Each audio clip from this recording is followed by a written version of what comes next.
পবিত্র মাহে রমজান মাসে আপনি রোজা রাখলেন, কিন্তু এই রোজার নেয়াত আপনি পাঠ করলেন না। নবীজি বলেছেন আপনার রোজা কখনো হবে না, হবে না, হবে না। অতএব এই রমজান মাসে আপনি রোজা রাখবেন, নেয়াত কিভাবে করে পাঠ করবেন সেটা আপনাকে জানাই লাগবে।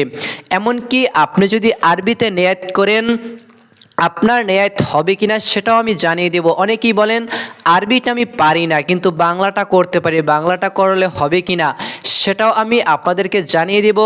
আরবিতে কীভাবে করে নেয়াত করবেন, আরবিতে না পারলে বাংলাতে কীভাবে করে নেয়াত করবেন। কারণ নেয়াত করা খুবই জরুরি, কারণ এই রমজান মাসের রোজা এটা হলো ফরজ রোজা। আপনি যদি সুন্দরভাবে করে নেয়াত না করেন, আপনার রোজা কিন্তু কখনোই হবে না। এমনকি আমি আপনাদেরকে আরও জানিয়ে দিব, রমজান মাসে যখন ইফতারি খাবেন, এই ইফতারির দোয়াটাও আমি আপনাদেরকে জানিয়ে দেব। যেই দোয়াটি সহিহ হাদিসের ভিতরে এসেছে, সেই দোয়াটির কথা, সেই দোয়াটি আমি আপনাদেরকে শিখিয়ে দেব ইনশাআল্লাহ। দুটি দোয়াই আমি আপনাদেরকে বাংলাতে স্ক্রিনের উপর লিখে দিব, দেখে দেখে চাইলে আপনিও পাঠ করতে পারবেন। কেননা নবীজি সাল্লাল্লাহু আলাইহি ওয়াসাল্লাম বলেছেন, হে আমার সাহাবীরা তোমরা শুনে নাও, শুনে নাও, শাবান মাস হলো আমি আল্লাহ পাক রব্বুল আলামিনের মাস, আর এই পবিত্র মাহে রমজান মাস হলো আল্লাহ পাক রব্বুল আলামিনের মাস। এই পবিত্র মাহে রমজানের মাসে কেউ যদি একটা নফল ইবাদত করে, আল্লাহ পাক রব্বুল আলামিন ওই নফল ইবাদতটাকে আল্লাহ তাআলা ফরজের সমতুল্য সওয়াব দিয়ে দেন। সুবহানাল্লাহ।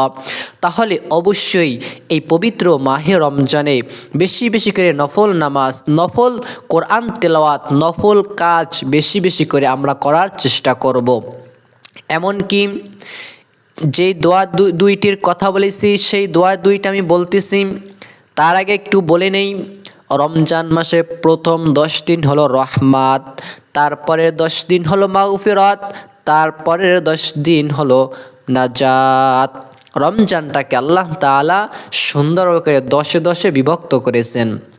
এই পবিত্র মাহে রমজান মাসে গান বাদ্য নাচ এইগুলো কখনোই শুনবেন না।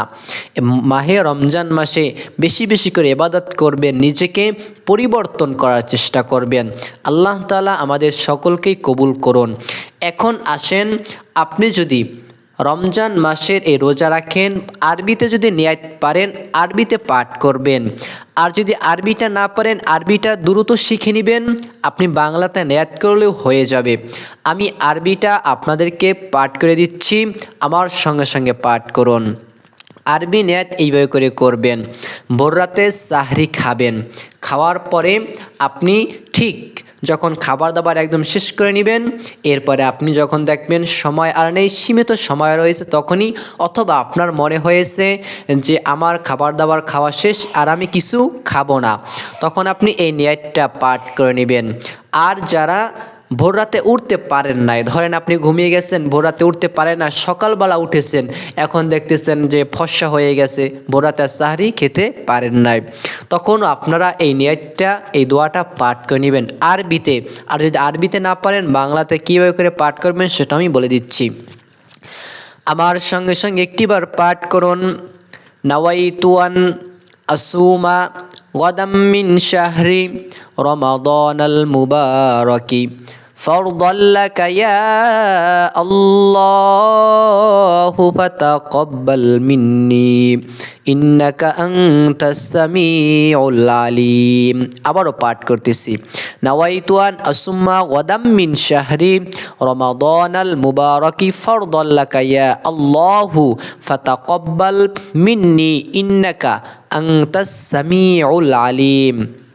এই দোয়াটিকে আপনারা পাঠ করে নেবেন। এরপরে আসেন, এই পবিত্র মাহে রমজান মাসে আপনি মনে করেন ভোর রাতে সাহরি খেয়েছেন, ভোর রাতে আপনার এই নিয়াত করতে মনে নেই, সেক্ষেত্রে আপনার যখনই মনে উঠবে তখনই আপনি নিয়াত করে নেবেন। আমরা তো অনেকে নিয়াত করেও ফেলেছি যে আল্লাহ তাআলা সুস্থ রাখলে মাহে রমজান মাসের একদম 30টি রোজাই আমরা রেখে দিব। দেখেন আপনি নিয়াত করেছেন অথবা মনে মনে অনুভব করেছেন, আপনার নিয়াত কিন্তু হয়ে গিয়েছে। তারপর আপনি প্রতিদিন নিয়াত করবেন। এতে করে আপনি যদি নিয়াত পাঠ করেন ফায়দা হবে। আপনি যদি শয়তানের চক্রান্তে পড়ে যান, অজু করতে গিয়েছেন পানি খেয়ে ফেলছেন ভুলে ধরেন, এটা তো আপনি যদি ভুলে খেয়ে ফেলেন রোজা নষ্ট হবে না, রোজার কিছু হবে না। তো আপনি জেনে শুনে বুঝে যদি খান সেক্ষেত্রে আপনার রোজা কিন্তু হবে না। অতএব এখন আসেন আপনি বাংলাতে কীভাবে করে নিয়াত করবেন। বাংলাতে অতি সহজ এইভাবে করে নিয়াত করবেন। আপনি সাহরি খাওয়ার পরে একই নিয়মে একই সময় আপনি বাংলাতে, আরবিতে নিয়াত না পারলে বাংলাতে এইভাবে করে করবেন। আমি আল্লাহ তাআলার সন্তুষ্টির জন্য রমজান মাসের ফরজ রোজা রেখে দিলাম, ঠিক। অথবা আমি আল্লাহ তাআলার সন্তুষ্টির জন্য রোজা রেখে দিলাম, অথবা আমি রোজা রাখলাম, ঠিক। একই নিয়মে একইভাবে আপনি যদি নিয়াত করেন আপনার নিয়াত হয়ে যাবে। অন্যথায় আপনি যদি নিয়াত না করেন তাহলে কিন্তু আপনার রোজা কিন্তু হবে না।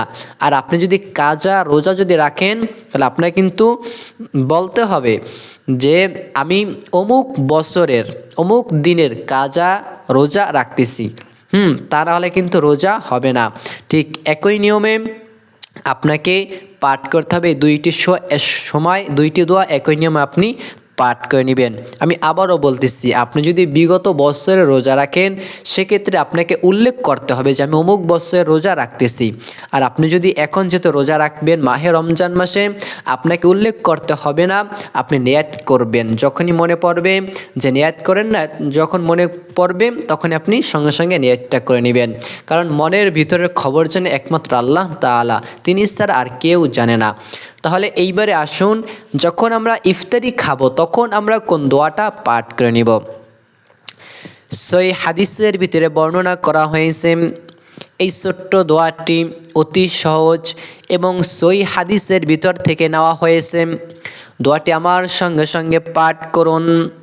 আল্লাহুম্মা লাকা সুমতু ওয়া আলা রিজকিকা আফতারতু। আবারও বলছি, আল্লাহুম্মা লাকা সুমতু ওয়া আলা রিজকিকা ওয়া আফতারতু। তাহলে আমি আশা করতেছি ইফতার খোলার সময় যে দোয়াটা পাঠ করতে হয় সেটাও আপনি শিখতে পারলেন, জানতে পারলেন ইনশাআল্লাহ।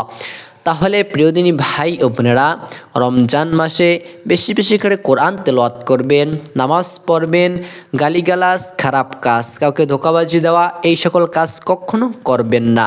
আল্লাহ তাআলা আমাদের সকলের জীবনের গুনাহকে মাফ করে দেন, আমিন। সকলকে পরিপূর্ণভাবে করে 30টা রোজা রাখার তৌফিক দান করুক, আমিন। আল্লাহ তাআলা আমাদের মনের নেক আশা বাসনা চাহিদা উদ্দেশ্যগুলোকে আল্লাহ তাআলা কবুল করুন। আমি আপনাদের জন্য দোয়া করি। আমি আপনাদের সঙ্গে ছিলাম মোহাম্মদ রাফিল ইসলাম সাকিব। আসসালামু আলাইকুম ওয়া রাহমাতুল্লাহ।